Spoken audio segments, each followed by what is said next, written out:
and ultimately app rationalization. So if let's say things like claim systems, there may be many of those in organizations that have grown through acquisition as the insurance industry has over the last 10, 20 years. They're finding ways to rationalize those and cut them down and go from a many to one or many to few, if you will, scenario. Got it. Another question we wanted to just run by you was, in general, while talking to different clients and different service providers, you get the sense that the insurance work is under a lot of pricing pressure because of the nature of what you were saying, right? The margins are under pressure, whereas that doesn't seem to be true for banking clients. Is that generally true that there's a lot of pricing pressure in renewing insurance contracts? To be honest with you, I wasn't as close to that side of the business. Okay.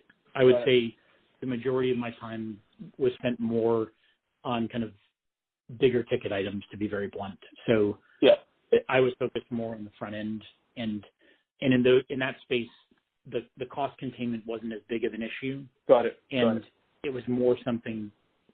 It was more seen in the back office for sure. Yes, I would say it's a trend, but I didn't have direct knowledge or exposure. Got it. Okay. Yeah.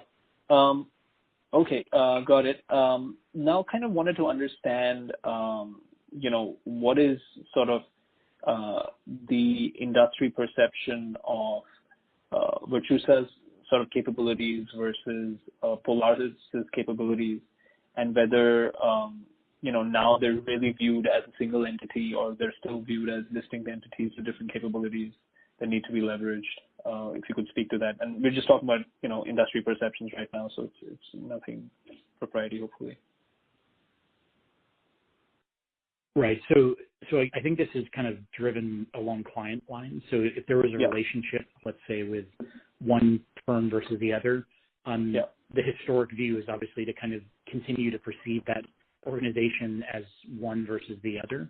But from an organizational standpoint, if I look at, let's say, a net new client, the go-to-market is Virtusa, right? So the Polaris brand had been sunsetted as of last year, so the focal point is around the Virtusa brand. But I would say it's dependent on, let's say, who had that first touch, depending on the client and the financial institution, if you will. And it's also somewhat different by regional areas. So like areas, let's say like APAC, where Polaris may have been more prevalent in the BFS cluster, that brand is still more widely known. But if you look at areas like North America in particular, I would say the majority of the firms that are out there, at least the ones that I'm aware of, know the Virtusa brand and kind of that new approach.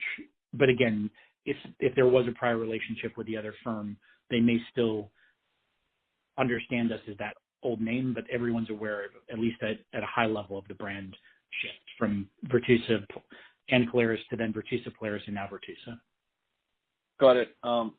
But you said something very interesting right now, which is that for old clients or old logos, basically, it depends on who got the client first. Does that sort of indicate that there's still like the delivery teams or the client relation teams are still independent, or have they sort of merged? No, it is a holistic global entity, which is under one brand.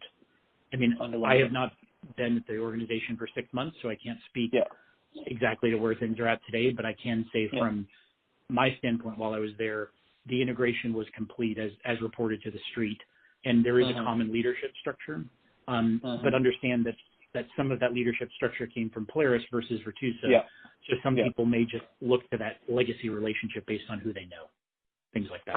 Got it. And in general, have Virtusa Polaris been able to leverage each other for sort of new logos based on their combined capabilities, or that's been independent of the merger?